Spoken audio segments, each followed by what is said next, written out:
할렐루야. 오늘 은혜 받을 하나님의 말씀은 요한계시록 2장 8절부터 11절 말씀입니다. 제가 받도록 봉독하도록 하겠습니다. 서머나 교회의 사자에게 편지하라. 처음이며 마지막이요 죽었다가 살아나신 이가 이르시되 내가 내 환난과 궁핍을 알거니와 실상은 내가 부유한 자니라. 자칭 유대인이라 하는 자들의 비방도 알거니와 실상은 유대인이 아니요 사탄의 회당이라. 너는 장차받을 고난을 두려워하지 말라. 볼지어다 마귀가 장차 너희 가운데서 몇 사람을 옥에 던져 시험을 받게 하리니 내가 10일 동안 환난을 받으리라. 내가 죽도록 충성하라. 그리하면 내가 생명의 관을 내게 주리라. 귀 있는 자는 성령이 교회들에게 하시는 말씀을 들을지어다. 이기는 자는 둘째 사망의 해를 받지 아니하리라. 아멘. 할렐루야. 오늘 우리가 읽은 본문의 말씀은 예수님께서 사랑의 성으로 불리는 요한을 통해서 이제 서머나 교회에 보내고 있는 편지입니다. 저는 이 말씀을 살피면서 함께 은혜 받을 수 있게 되기를 바랍니다. 먼저 본문을 통해서 예수님은 자신을 소개합니다. 본문 8절을 보면 서머나 교회의 사자에게 편지하라. 처음이며 마지막이요 죽었다가 살아나신 이가 이르시되 라고 말하면서 예수님이 어떤 분이신가를 소개하는데 예수님은 처음이요 마지막이다라고 말씀하고 있습니다. 예수님은 시작이며 끝이다라고 말씀하고 있는 것입니다. 이 말씀을 요한계시록 1장 8절에서는 나는 알파와 오메가라 라고 말씀하시면서 예수님은 자신을 알파가 되시고 또한 오메가가 되신다라고 말씀하고 있습니다. 이사야 44장 6절에서는 이스라엘의 왕인 여호와 이스라엘의 구속자이신 만군의 여호와가 말하노라. 나는 처음이요 나는 마지막이라. 나 외에 다른 신이 없느니라 라고 말하면서 우리 하나님께서 시작과 마지막이 되신다라고 말씀하고 있는 것을 볼 때에 예수님께서는 자신을 시작과 마지막으로 소개하면서 자신이 하나님이 되심과 또한 자신은 이제 태초에 천지를 창조할 때 계셨고 또한 종말에도 계실 것을 말씀하고 있는 것입니다. 또 예수님께서는 자신을 가르쳐서 죽었다가 살아나신 이라고 이렇게 말하면서 자신을 소개하고 있습니다. 예수님은 죽었다가 살아나신 분이십니다. 그럼 예수님은 왜 죽게 되었을까? 그것은 죄가 있어서 죽으신 것이 아니라 예수님은 우리의 죄를 짊어지시고 십자가에서 피 흘려 죽으셨다는 것입니다. 그리고 예수님은 죽음 가운데에서 머물지 아니하시고 죽은 후 3일 만에 부활하셨습니다. 거기에 대해서 로마서 4장 25절은 이렇게 말씀합니다. 예수는 우리의 범죄함을 위하여 내어줌이 되고 또한 우리를 의롭다 하시기 위하여 살아나셨느니라. 예수님은 우리의 범죄한 것 때문에 십자가에 내어준 바가 되었고 또 우리를 의롭다 하시기 위해서 부활하셨다라고 말씀하셨습니다. 우리 예수님은 부활 후에 죽었던 여러 사람들처럼 죽지 아니하시고 부활 후에 이제 하나님 보좌 우편에서 우리 위해서 기도하고 계십니다.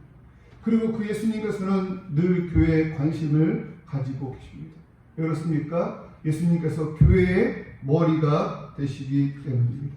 그 예수님께서 서머나 교회를 칭찬하시고 서머나 교회에 하시는 말씀 가운데 9절 말씀을 보면 이렇게 말씀합니다. 내가 내 환난과 궁핍을 알거니와 실상은 내가 부유한 자니라. 자칭 유대인이라 하는 자들의 비방도 알거니와 실상은 유대인이 아니요 사탄의 회당이라. 아멘. 서머나 교회는 어떤 교회였을까요? 환난 때문에 궁핍 가운데 있었던 교회라는 것입니다. 서머나 교회가 받았던 환난은 어떤 환난입니까? 그들은 유대인으로부터 이제 어려움을 당했는데 그 유대인들은 실상은 유대인이 아니라 사단의 회당이다라고 말씀하고 있다는 것입니다. 그로 말미암아 교회는 이제 가난하고 궁핍한 삶을 살 수밖에 없었습니다. 그러나 예수님은 무엇이라고 말합니까? 이런 교회를 향해서 실상은 내가 부유한 자니라 라고 말씀하시면서 가난하고 궁핍한 이 서머나 교회를 향해서 실상은 부유하다라고 말씀하고 있다는 것입니다. 이들이 가난함에도 불구하고 부유하다는 말을 들을 수 있었던 이유는 무엇입니까? 마태복음 5장 3절에 보면 예수님께서 말씀하시기를 심령이 가난한 자는 복이 있나니 천국이 저희의 것이며, 또한 누가복음 6장 20절에 보면 예수께서 눈을 들어 제자들을 보시며 가라사대 가난한 자는 복이 있다니 하나님의 나라가 너희 것이며 라고 말씀하신 것처럼 이들은 가난했지만 하나님의 나라를 소유한 그런 부유한 자들이다라고 말씀하고 있는 것입니다. 성경에 보면 이런 사람이 있는데 어떤 사람입니까? 바로 거지 나사로입니다. 거지 나사로는 세상 가운데 아주 궁핍한 삶을 살았지만 그는 아브라함의 품에 들어감으로 말미암아 가난한 것처럼 보였지만 실상은 부유한 자였던 것입니다. 바로 이 소모나 교회는 가난한 교회였지만 궁핍한 교회였지만 실상은 부유한 교회였다는 것입니다. 우리들도 마찬가지가 아닌가 생각됩니다. 우리들도 겉으로 보기에는 너무너무 가난하고 궁핍할 수 있습니다. 그러나 하나님 아버지, 이 세상 모든 만물의 주인이 되시고 모든 것을 가지고 계신 하나님께서 우리의 아버지가 되시기에 실상은 부유한 자임을 기억하면서 늘 기쁨 가운데 긍지를 가지고 그 주님을 의지하며 살 수 있는 우리가 될 수 있기를 주님의 이름으로 축복합니다. 우리 예수님께서는 소모나 교회를 향해서 장차받을 고난을 두려워하지 말라라고 말씀하고 있습니다. 우리 예수님은 지금 고난받고 있는 소모나 교회를 향해서 내가 너희들의 고난을 면하여 주겠다라고 말하지 아니하고 장차받을 고난을 두려워하지 말라라고 말씀하고 있습니다.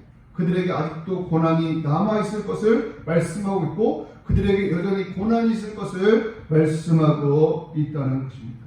그러면서 무엇이라고 말씀합니까? 내가 죽도록 충성하라, 그리하면 내가 생명의 면류관을 내게 주리라 라고 말씀하고 있다는 것입니다.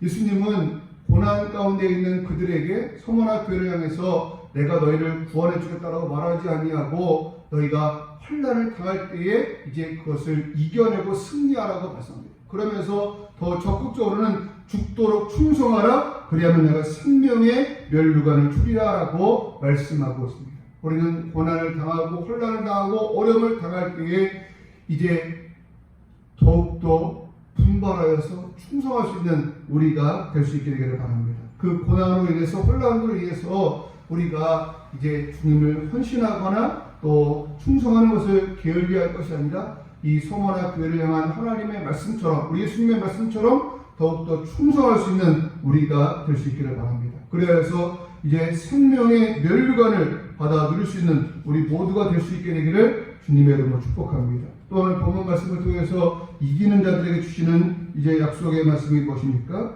오늘 본문 11절을 보면 귀 있는 자는 성령이 교회들에게 하시는 말씀을 들을지어다 이기는 자는 둘째 사망의 해를 받지 아니하리라. 아멘.